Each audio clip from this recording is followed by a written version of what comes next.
Welcome, everyone. Thank you for joining us today. My name is Amy Yetten, and I'm the Vice President for Client Engagement at STEMconnector and Million Women Mentors. In honor of National Mentoring Month, we are proud to share our newest insight, Workplace Mentoring in STEM, a guide to formal mentoring programs. Inspired by the remarkable work taking place across the Million Women Mentors Network, this paper is designed to serve as a roadmap for developing and implementing successful mentoring programs that support employee engagement and promote career development.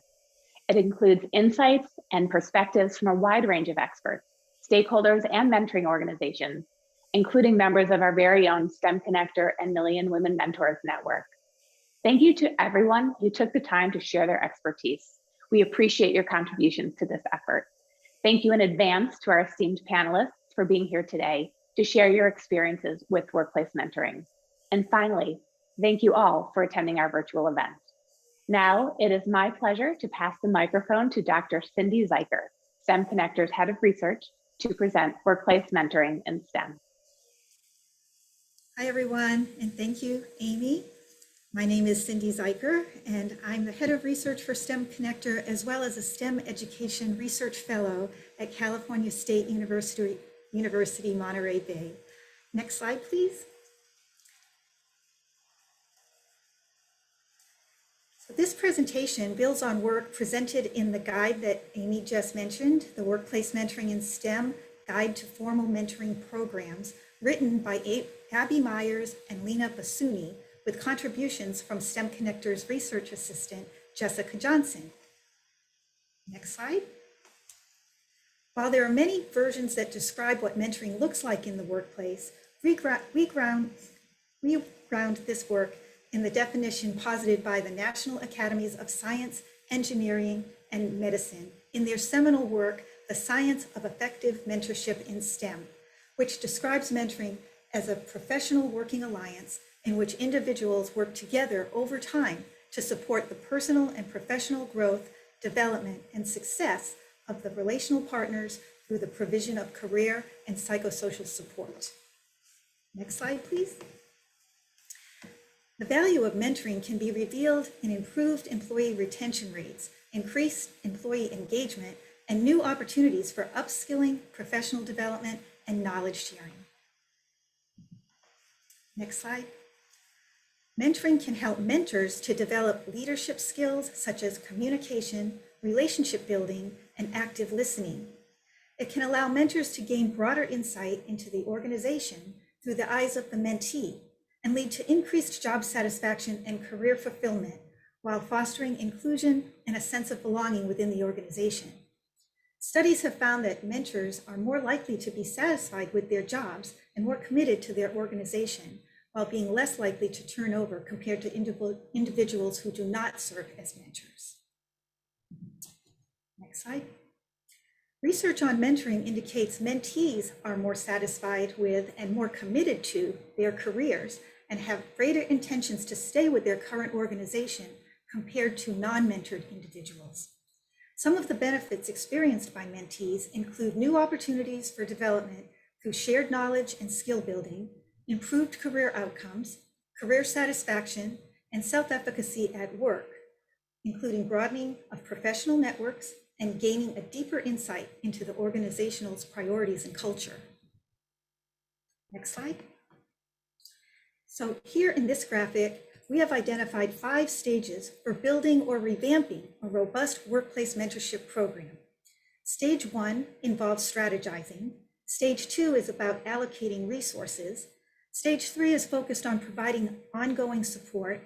Stage 4 involves engaging participants. And stage 5 includes developing plans for monitoring and evaluation. Let's begin with stage 1. Stage 1 involves developing a strategy that includes focusing on specific objectives, such as supporting new hires or increasing retention rates among early career employees. Determining program objectives can guide the development of mentor training resources that will be used to prepare mentors to meet these objectives.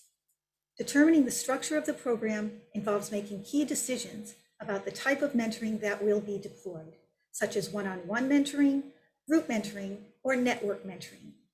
We will hear more about these types of mentoring structures during our panel presentation. Next slide, please. Stage 2 involves cultivating buy-in from both the company's executive leadership and the program's intended audience. Using data to present the business case regarding the effectiveness of mentoring can promote buy-in and financial support.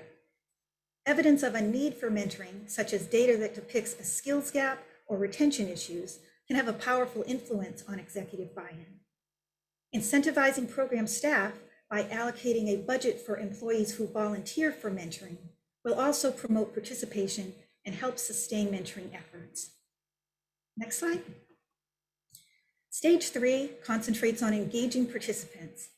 Other important considerations include developing a charter, recruiting participants, and strategically matching mentees with mentors. Training is critical for establishing the scope of mentoring relationships, expectations, and strategies. It allows mentors and mentees to build understanding together and get on the same page. Trust building is critical to the mentoring relationship, and cultural awareness training can encourage participants to become aware of how backgrounds and experiences impact our daily lives and access to resources. Next slide, please. Stage 4 involves providing ongoing support. Virtual or in-person training opportunities for mentors are critical for ensuring that mentoring is inclusive and supportive for mentees from all types of backgrounds. Ongoing mentoring workshops can focus on a wide range of topics, including training in diversity, equity, and inclusion. As Mike Swiger, one of our panelists here today from the Aspen Institute Forum for Community Solutions, stated in our paper, training should help mentors reflect on their own identities, such as race, gender, and sexual orientation, to prepare them to fully listen to their mentees and create space for both parties to show up as their whole selves. When mentoring across differences, especially with young people from marginalized backgrounds, the mentee may disclose details about life challenges, including trauma, that the mentor cannot relate to. Ongoing training and support set the pair up for the sometimes difficult conversations that characterize an authentic relationship. And thank you for that insight, Mike, and we're looking forward to hearing more from you in just a minute. Next slide, please. Stage 5 involves designing an evaluation plan that monitors measures of activity and measures of impact on stakeholders. Measures of activity can include the number of mentoring hours logged, the frequency of mentoring meetings, and the number of participants retained. Next slide. Conducting evaluations of workplace mentoring programs provides evidence of success and identifies areas in need of improvement. It can also contribute to the company's reputation as an employer of choice in STEM. Evaluation methods can include the analysis of data collected from surveys, focus groups, interviews, mentoring logs, and the tracking of the frequency of mentoring engagements. Quarterly data debriefs inform data-driven decisions relevant to improving mentoring programs in order to increase the impact and the participants' satisfaction with their mentoring experiences. And you can learn more about the details about workplace mentoring through our guide that we mentioned earlier, which is housed on our website. And so next slide, please. With that little overview to kind of set the stage and build context for our discussion, we're now going to hear from our distinguished panel members, and I'm going to allow them to introduce themselves, starting with Ayumide.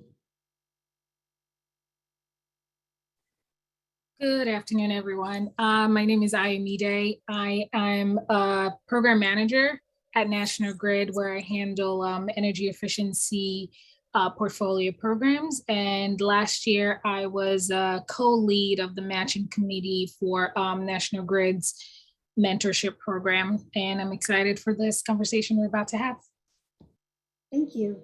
And next, we can move to Jill. Hi, my name's Jill Townsend. I'm a supply chain director at PepsiCo, working in the Europe division. And I'm the international chair for Million Women Mentors at PepsiCo.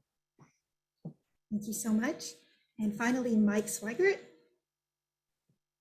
Hi, everyone. I'm Mike Swigert, Senior Program Manager with the Aspen Institute Forum for Community Solutions. I lead workforce strategy for the Opportunity Youth Forum, a national learning network of nearly 40 urban, rural, and tribal communities across the US, focused on improving outcomes for opportunity youth, young adults ages 6 to 24 who've been disconnected from school and work. I'm honored to be joining Ayomide, Jill, and Cindy in this panel and sharing my perspective as a youth advocate working with mentoring organizations across the country. Thank you so much.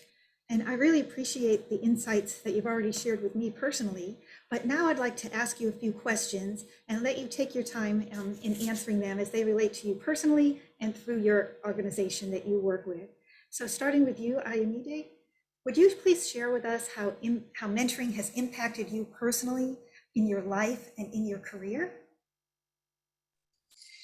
I'll share it in two parts. One, from a perspective of someone who, helped lead the mentorship program of the organization.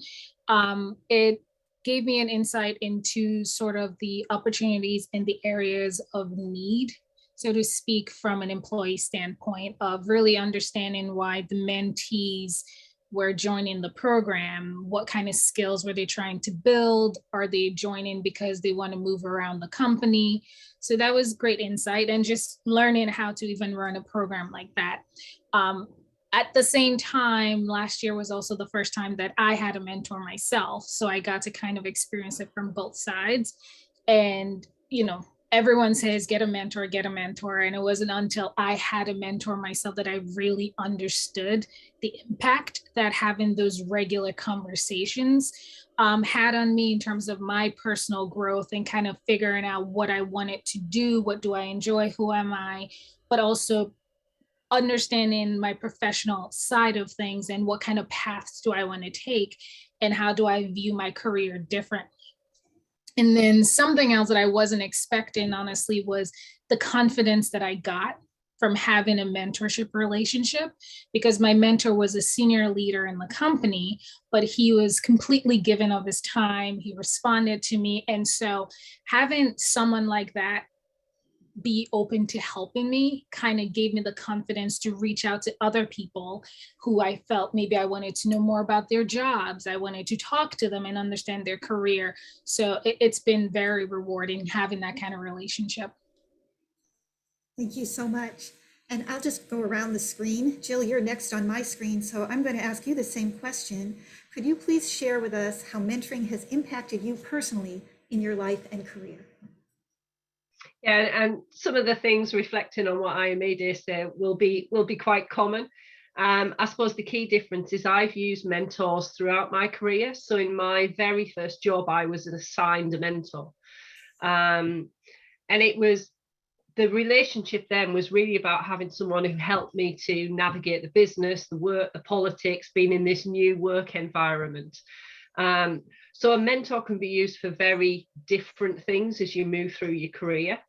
But if I look back on my career and look at the kind of highlights that I've had, I can map them quite closely to having some really strong mentors helping me at certain points, people who are prepared to challenge me, they've influenced me, and to the point on confidence, it's those interactions that really give you the confidence, the validation of kind of how you're doing things and why you're doing things that have made a real difference to me personally. And I think these positive experiences also make you want to give back. So as I reflect on the times when I've become a mentor, both informally and formally, it's when your mentees have success that you feel, well, I feel kind of the most proud that they're realizing their potential. So I suppose taking on the role of the international chair for MWM and doing the work that I'm doing within PepsiCo with the app that we've developed is really about that giving back and wanting everyone to get this positive experience of being a mentee and also being a mentor. Wonderful. Thank you so much. And finally, for Mike, I'd like to ask you the same question. Would you please share with us how mentoring has impacted you personally in your life and career? Sure. And building on what Jill just said, I think being a mentor is great. It's been one of the most satisfying parts of my career when I've either been someone running youth mentorship programs, or at the Aspen Institute, serving as a mentor for a colleague through a work-based mentoring program. Mentoring, when I'm on that side of it, I think has increased my optimism, creativity, made me more empathetic, and taught me about myself and made me more interested in my work and skills. I was reflecting on this, and I think I haven't actually been a formal mentee, but I have benefited from mentorship throughout my life and career. And as a man, grateful to be in the Million Women Mentor space, and especially a white, straight, cis man, I've seen myself represented in formal leadership positions everywhere I've looked since I since I was a young adult. And I've benefited from informal mentoring from people who share those backgrounds and from those who don't. And one such mentoring relationship across difference that I just want to briefly name and honor was in my first role with a youth organization when I was managing a team of more than a couple people. And that was sort of a peer mentoring relationship, informal, but it just developed on the job, by someone who was another director in the organization, who was a Black woman who was far more experienced and skilled than I was, and also had a background with lived experience, really more representative of the youth and young adults who the community organization was serving than I did. And so her support for me personally made me more effective as a servant leader, managing a team that was mostly women, mostly of people of color, at some points over the years, mostly women of color. So I just wanted to honor that relationship, and I still feel deeply accountable to that colleague and friend in how I show up and work in many regards. Thank you all for your answers about your appreciation for mentoring in your own lives, and I feel the same way. I will move to the next question, and we'll just go around in the same order if that's okay. So for Ayamide, this is strictly about your workplace and the mentoring program that you're involved with at your workplace. Can you tell us a little bit about National Grid and how mentoring operates there? So National Grid, actually, I'll preface by saying the organization is in the middle of a revamp of how we're delivering the mentorship program, but mentorship is a huge part of the organization, a lot of commitment to it. And so we have actually different types of mentorship programs. And you kind of pick it based on what suits what you're looking for. So I'll highlight three main ones. So we have the Employee Resource Group Mentorship Program, which was the one that I was directly part of leading.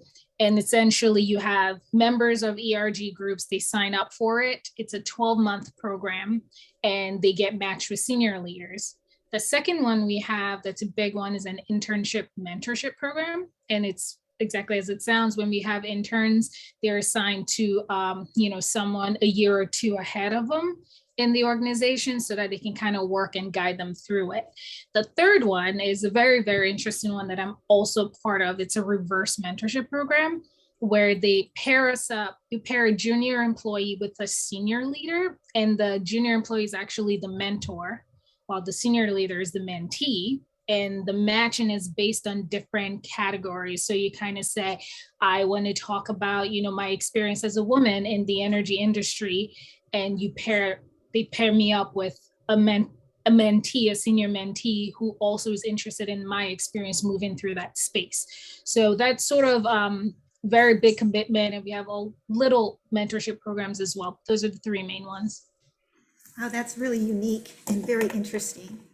So I appreciate your insights. Let's hear from Jill on that same issue. Tell us about PepsiCo and the mentoring programs implemented there.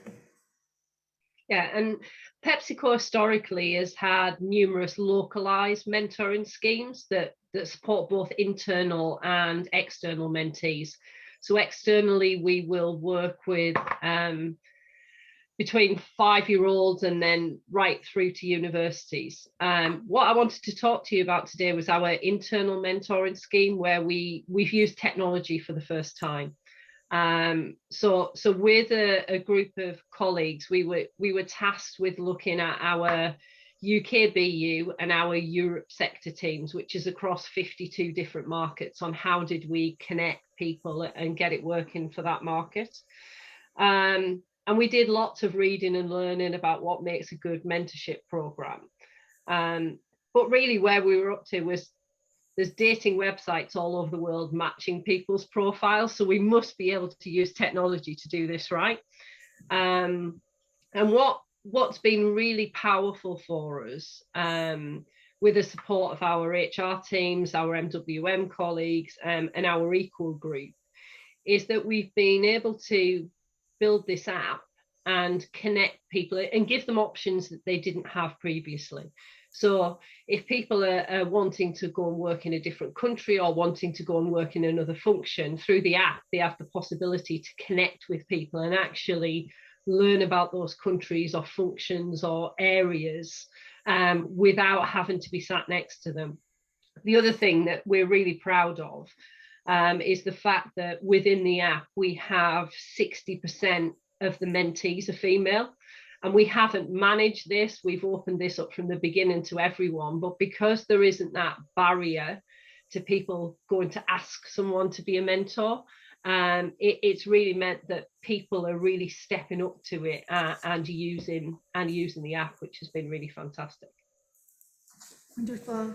Thank you so much.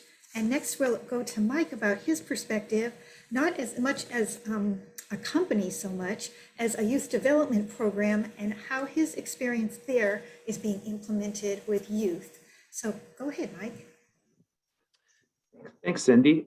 So I just pasted a link into the chat. The Opportunity Youth Forum is a national network of community collaboratives serving young people. So we don't run mentoring programs directly, but across, if you click this link, you'll see a list of over 36 communities working with young people. And I know today's focus is on workplace mentoring, but I want to emphasize the continuum of mentoring programs, including youth mentoring and workplace mentoring, contributes not just to the long-term talent pipeline, but to a comprehensive culture of support and development. And that I think there are lessons from the youth mentoring field that should inform workplace mentoring programs overall, especially supporting Gen Z talent, especially supporting Gen Z talent from historically marginalized populations in STEM, like BIPOC women and girls, and BIPOC talent more broadly.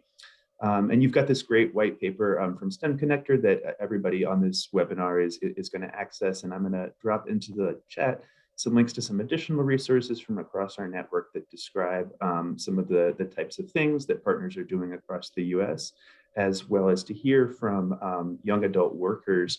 What are they looking for on the job with regard to mentoring? What do they need to experience a sense of belonging at work so they can advance? Thank you so much. I really appreciate the connection between the Aspen Institute and the Jobs for the Future and the other foster care work that you do with marginalized populations, because maybe it's a hidden population of people that really benefit and can have a value around mentorship that may not be getting it unless organizations like you have that outreach to them. So I really appreciate the preparation for the workforce that your efforts are providing. And with that, though, I have many more questions for all of you, and I want to encourage our audience to put questions in the chat, and Amy will moderate those questions. I'm moving to our third question, which is about the return on investment for mentoring initiatives. And these might not all be monetary return on investments. Let me hear from Ayamide about what her experience with National Grid is with ROI and how the company values the mentoring. I think reflecting on that question, the biggest thing I would say is the relationship development with people who you might not have crossed paths with in the organization. You know, Jill kind of mentioned that with that app, where if the mentorship programs, the official mentorship programs are not available, you're sort of limited to the kinds of people who you've met. You know, I might not feel comfortable reaching out to a senior leader because I feel like, why would they want to talk to me? But when you have a mentorship program that helps match mentees based on, you know, what they're interested in exploring, are you interested in this business unit in the company? Are you interested in building this skill set? Then you sort of level the playing field for people. And, if they were interested in moving around the company, now they've got a contact who can kind of explain to them how that works, who can help them navigate that career path in throughout the company. So I think it helps build that engagement, the relationships, the retention, because getting into an organization is the first step. And then next thing is, okay, I'm here now. What do I do? So it's been great in that way for employees to maybe find opportunities for job shadowing or just building up their networks and kind of, maybe eventually the mentorship develops into a sponsorship. And now you have someone on your side who's kind of helping you navigate and get that next job role that's going to build your career. So that I think is a huge part of the investment. Otherwise, you might lose the employees to other companies where they feel like it's more clear how I move through, or I can see it, another role here instead of staying in the company. So That's very impressive. And those insights really make sense to me for having a goal for your mentoring, that this is a pathway process. It's not just a one-time meet and that's it. It has a pathway to it, and it has a high-end return at the end of the day. And I'm wondering what you think about the same question, Jill. What is the return on investment of the PepsiCo mentoring program in your view? Yeah, and there's lots of commonalities with what has already been said. So networking is obviously key for us, and we're seeing people connecting that would just never have had the opportunity to connect before. I think the other place where we're seeing benefits is when we do our internal health checks and surveys amongst employees. We're seeing better engagement figures. We're seeing better scores regarding career development, and we can also really target in on how the early career mentees are feeling because of the data that we can extract from the app.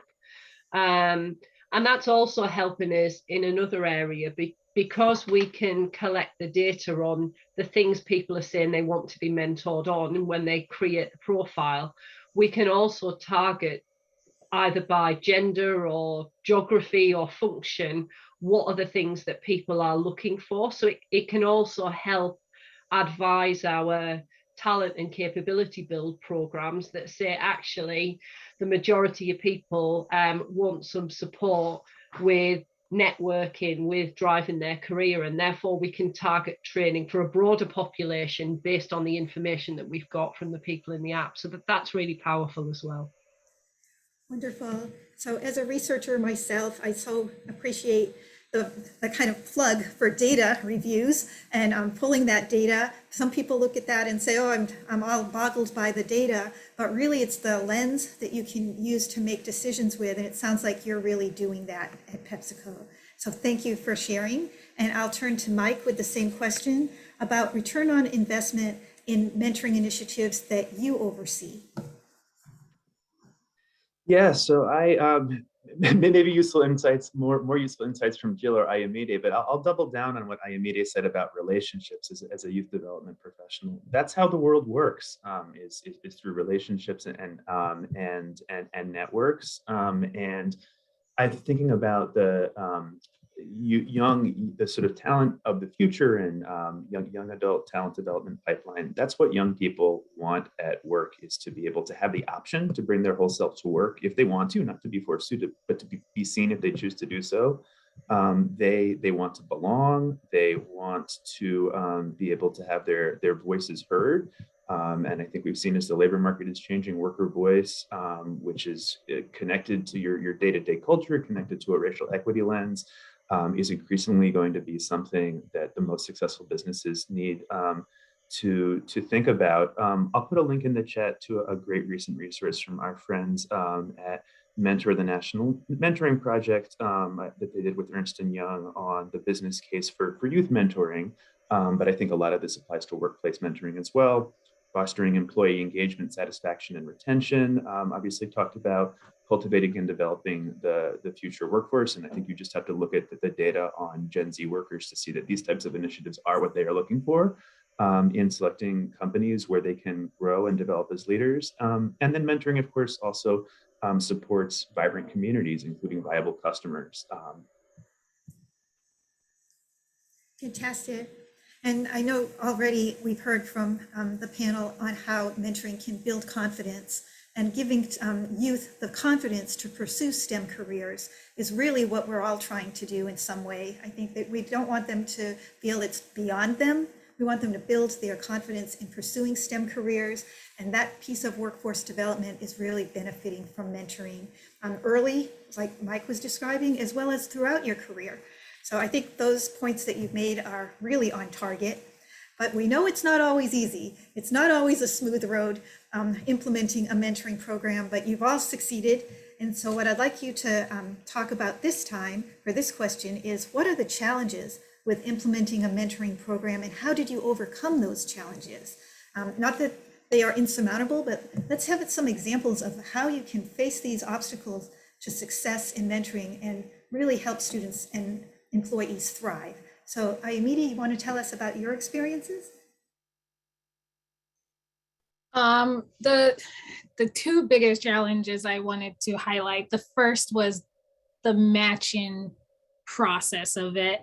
And when Jill mentioned her app, I was like, I wish we had that at that time when we did it, because I was co-lead of the matching committee, and we used a Google Doc survey as our document for sign up. And so it was me on Christmas Eve, way too late, trying to read through people's individual comments about what they want in a mentor, and then manually matching it and kind of saying, oh no, this guy has 2 people now instead of 1.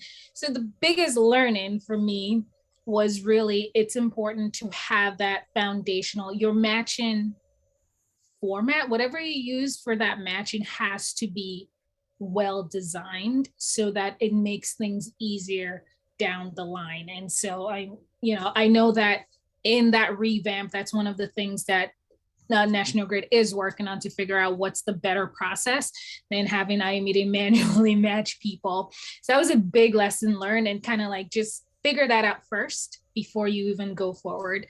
The second thing that we encountered was that we had more mentees than mentors. At least last year. And that just goes to, like Mike was saying, that appetite for having people to guide you and kind of show you how, help you through that process of navigating a workplace. One of the reasons why we had more, aside from the appetite, was just, like I said, National Grid has different mentorship programs, so you cannibalize on each other a little bit, and you already have the mentors kind of stretched. So for us, then that just meant having, reaching out again and trying to get more senior leaders to say, hey, we still need help. Some people doubled up on their mentees if they had that bandwidth for that.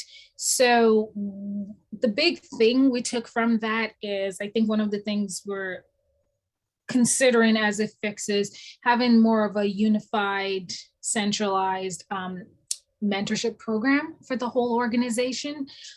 This way it's kind of like all one bucket, and then we're figuring out the matching.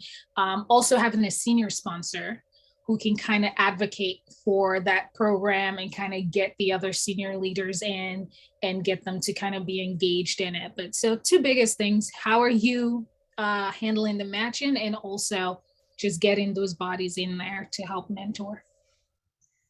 Thank you. And I have heard that before from other challenges that I've discussed with university mentoring programs and peer mentoring programs. That recruitment piece and that matching piece is a very prominent challenge.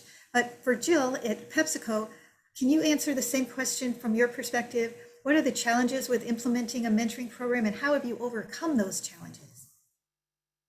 Yeah, and I say we went for we couldn't face the paper matching again because we wanted a solution to be sustainable. And we've seen so many that people do round 1, and then by the time it gets to round 2, somebody's moved on and it's difficult to overcome it. So yes, the same elements we built into it, which was being very clear about how your matching is going to work, and be very clear to the individuals about how that's going to work. The other element that we did a lot of as we introduced the scheme was briefing people about the expectations of being a mentor and a mentee. And we encourage lots of people actually to take both roles. And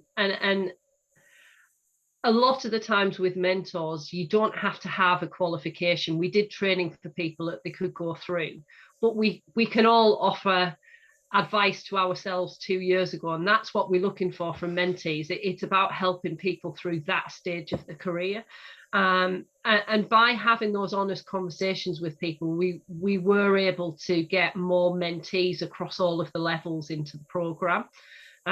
So there was some encouragement there, and we also did a lot of talking trying to take the stigma away from sometimes relationships just don't work. And if it doesn't, there's nothing wrong with that. So we've done what we can with the app, where the mentees get to choose from a number of mentors they've been matched to through personal statements to try and feel whether or not they've got that connection before they select them. But again, if things don't work, we've just said, it's fine. Let us know. You can end that relationship. You can pick somebody else and you can move on. So we've put some qualitative measures in there as well. So people don't think, oh, that's my match, I'm stuck with them now, and if it doesn't work, I don't get the benefit. That there is the option for people to move on and through and get to somewhere different. That's fantastic.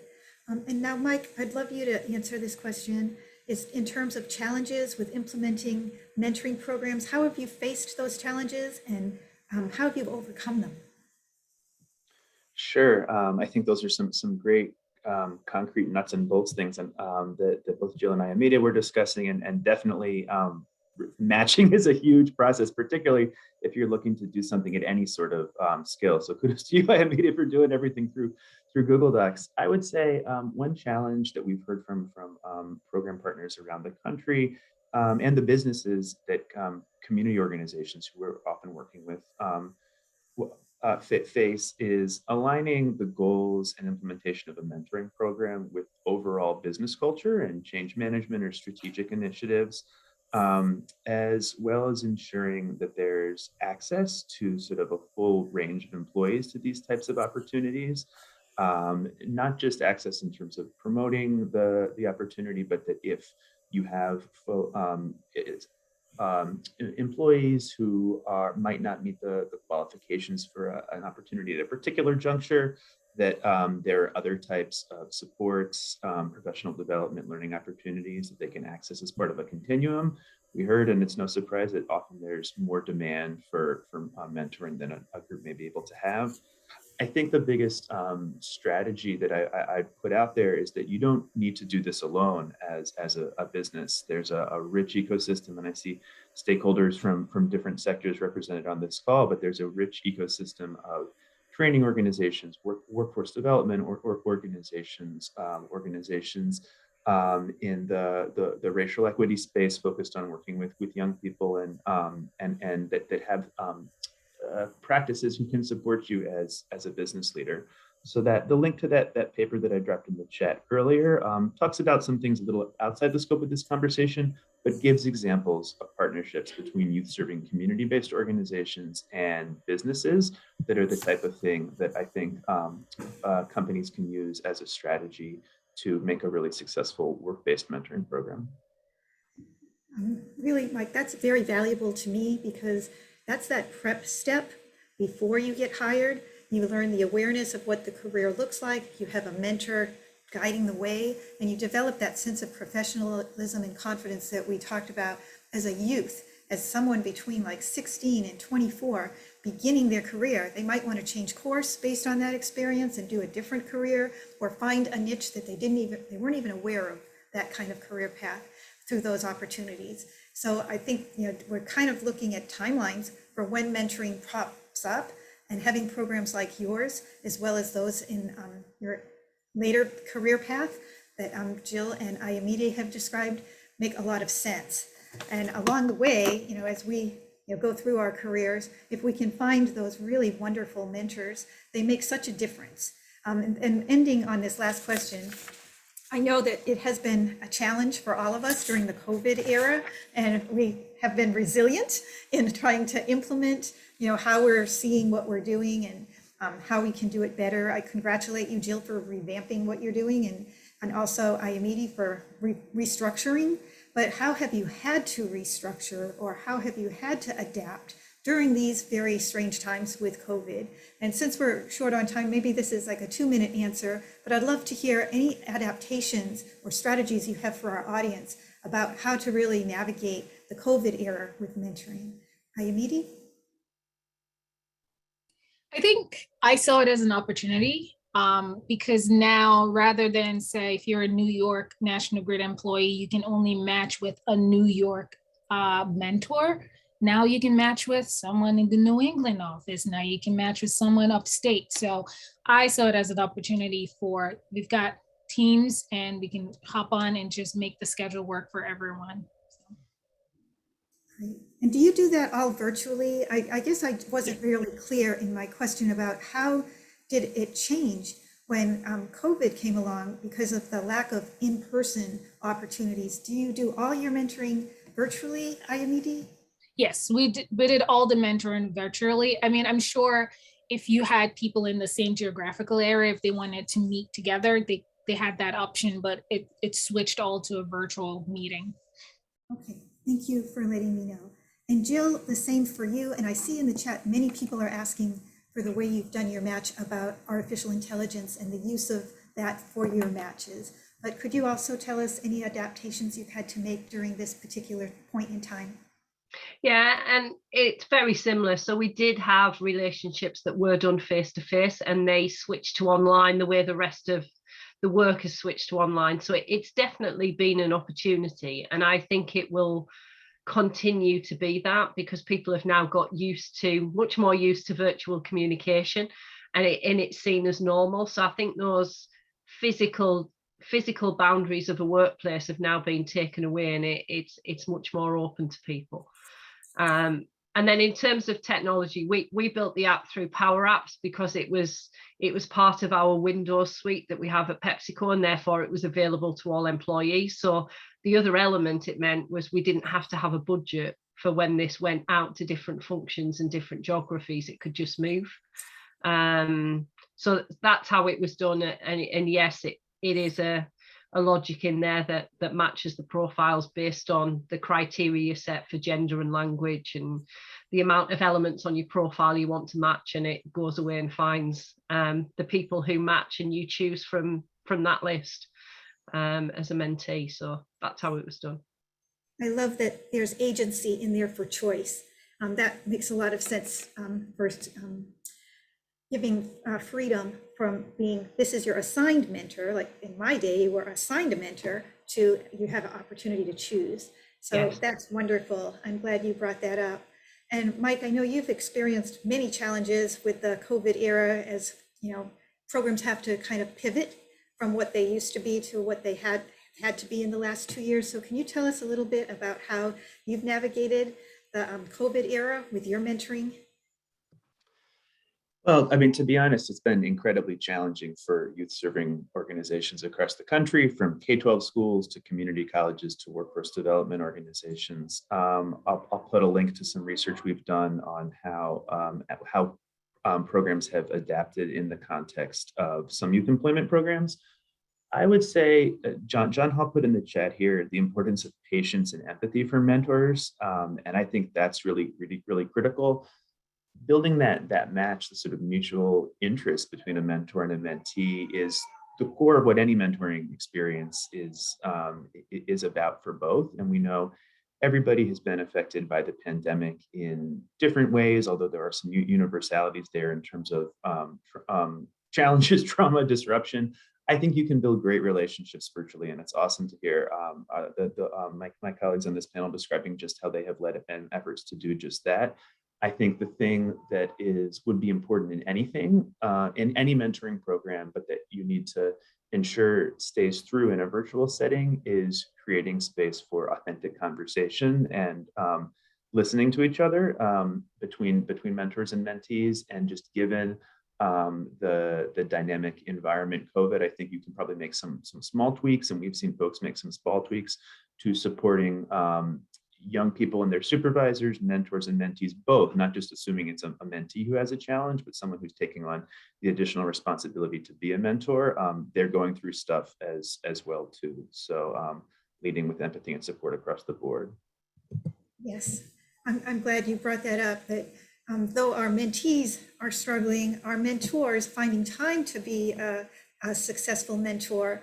With family obligations, we know that women are severely impacted with childcare responsibilities when their students aren't allowed to go to school during the pandemic. And we're going to dive into that in our research throughout the next few months to really examine the impact of COVID on women in the workforce.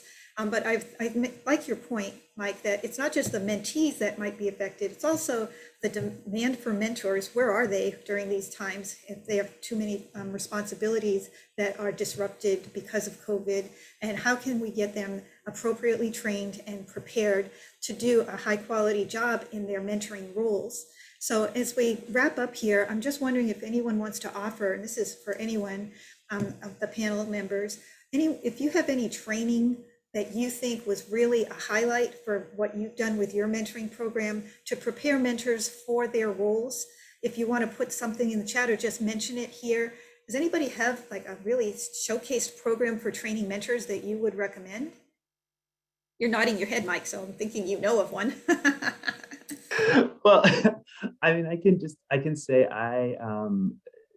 I volunteered with iMentor, which is it's not a workplace mentoring program. It's a youth mentoring program in New York City, and I'm a youth development. I'm an educator practitioner by background, but I thought they did a great job in training, and they have some open source resources that folks can use as well. Ayamide, do you have any recommendation for training, or even the topics that you train your mentors on at National Grid? So I drawn a blank about the topics we train them on, but one thing that we did as part of the mentorship program was that we had quarterly meetings for all the mentors and mentees where we kind of would go through a topic.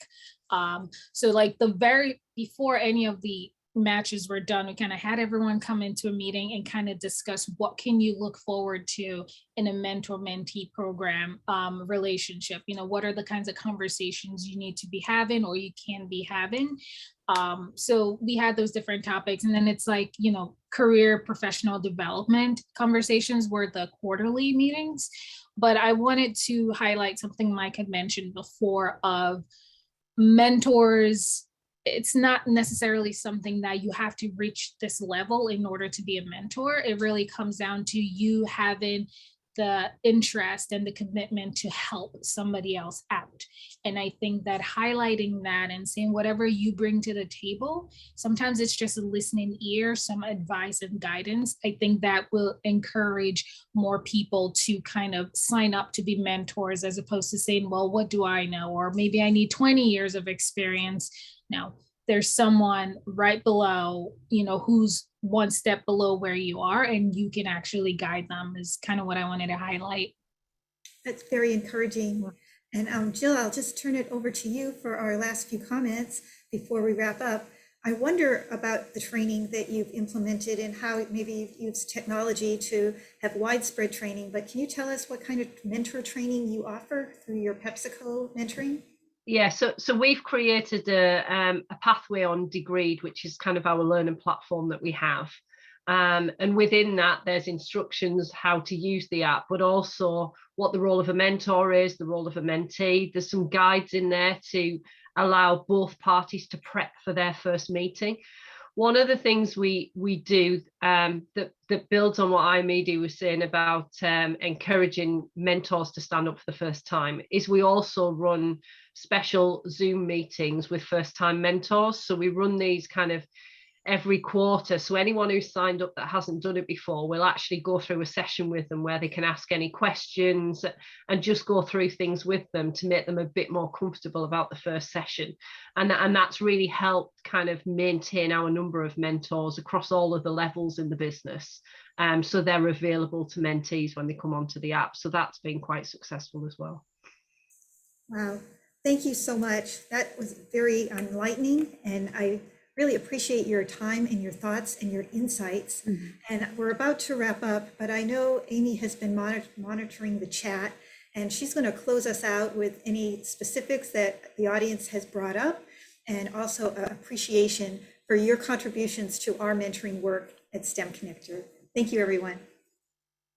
Thank you, Cindy. So much appreciation to all of you on the panel today. This was really just exciting and energizing, and I learned so much, so educational, and there's there are many takeaways, but two that just struck me is that mentoring benefits everyone. It's not just for one type of employee or person, if you're a student, because there are benefits not only to the mentor, to the mentee, but also to the mentor. There are benefits if you're new in your career, but there are also benefits to senior folks, through reverse mentoring. There are benefits to mentoring on, about who you are as a person, but also who you want to be as a professional. So I want to make sure that everyone comes away recognizing that there are so many different ways that you can apply and participate in mentoring. So that was one thing that just really struck me.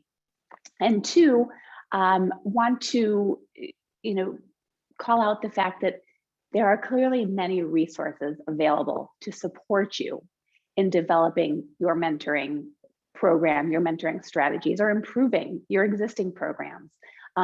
Any of the resources that were added in the chat will be included in the follow-up email that went out, so don't feel like you missed out on anything. One thing I just want to call out, because I've seen a few chats about this, the app that Jill has talked about, that's a proprietary PepsiCo app. So that is not something that she could share, but and please correct me if I'm wrong, Jill, but maybe we could have some follow-up conversation with Jill or our colleagues at PepsiCo just to get some takeaway learnings that we could share. But there are resources in this paper that talk about, there are references in the paper to resources about mentor matching. And I'll just say, if anyone wants to work closely with us, we might have an opportunity to create something together. But again, thank you all so very much. As I said, the links will all be included in the follow-up. And I think the last thing I just want to share is we have some upcoming events, some additional upcoming events. We always have a full calendar. If you go to either the STEMconnector or the Million Women Mentors website, there is an events tab. So actually coming up this month, tomorrow actually, our Million Women Mentors chapter in Connecticut is hosting an event on the value of mentoring. In early February, our Million Women Mentors chapter in Wisconsin is holding an event for middle school girls to help build awareness of STEM careers. Then mid-February also, Million Women Mentors is hosting our Turkey chapter, and they're going to provide a blueprint for establishing a high impact global chapter of Million Women Mentors. But to be clear, mentoring is not just for women. We have another great event coming up later in February that's not yet on the calendar, but the topic of that is, let me get this exactly right. It's hot off the presses. I just got the title earlier today, but it's about how industry support can advance systemic change and advance K-12 STEM equity. So stay tuned for more information about that one. Thank you all so very much for being here with us today. And we appreciate the work that you're all doing. So thank you.